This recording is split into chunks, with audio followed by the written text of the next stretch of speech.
Right, Musk appears to have denied a report in the Wall Street Journal, which claims he uses recreational drugs, including ketamine, cocaine, and other psychedelics. The billionaire has been known to make weed references on social media, and then there was this incident in 2018 with podcast host Joe Rogan.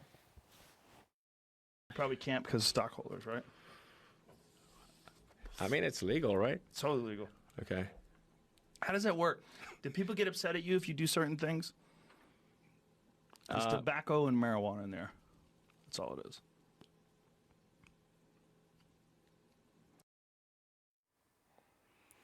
In his post, Musk referred to that episode after the Journal's report, saying that he agreed to 3 years of random drug testing at NASA's request.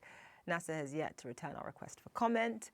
Musk says the tests have found nothing, and he added his opinion of the Wall Street Journal article, saying that it is, quote, not fit to line a parrot cage. Kirsten is one of the Wall Street Journal reporters who worked on that story. She joins us live now from San Francisco. Kirsten, thank you so much for being with us. I think let's just start at the beginning here. Just walk us through what your reporting found.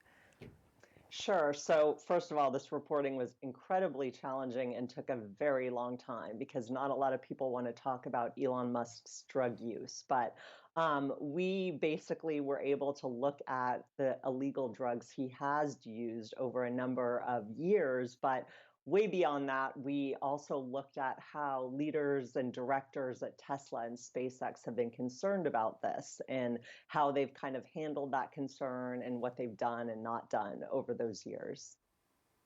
And you think about what is at stake, right, for Elon Musk, because illicit and illegal drug use would be a violation of federal policies, and it could jeopardize SpaceX's billions of dollars when it comes to federal contracts.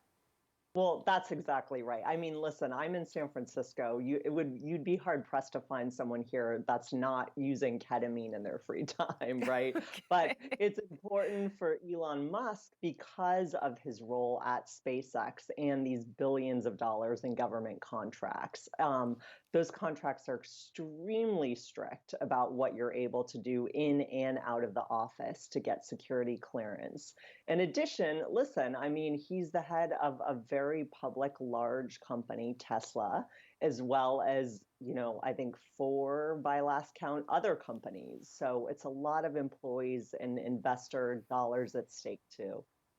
And how many people within Elon Musk's inner circle have tried to confront him about this potential, or rather alleged use of illicit drugs? Well, that's a great question. Not a lot, I would say, at least according to what we found. Directors at Tesla, again, a public company, are in a very tricky position because the company is doing very well, right? And they're also not completely sure, is his behavior because he's not sleeping as usual or because of his autism, which he said he has? And so they've kind of tiptoed around it. And often they will ask his brother, Kimball Musk, who is a Tesla director and is a current SpaceX director, if he's doing well. But I remember reading in your article that, there are some real world examples as to how this alleged illegal drug use has actually really impacted his behavior. For example, that you write that some on the board and some people who are close to Musk worry that he was actually on drugs when he tweeted back in 2018 yes. that he had plans to take Tesla private. So this is actually having real world impact in terms of, what he says and what he tweets and his overall performance.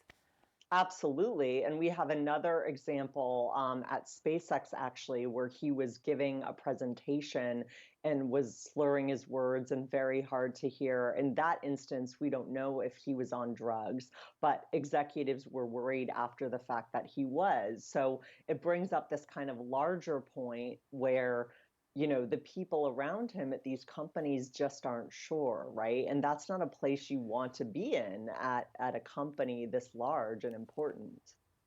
Right, Kirsten, thank you so much for being with us. Appreciate it. Thanks so much for having me.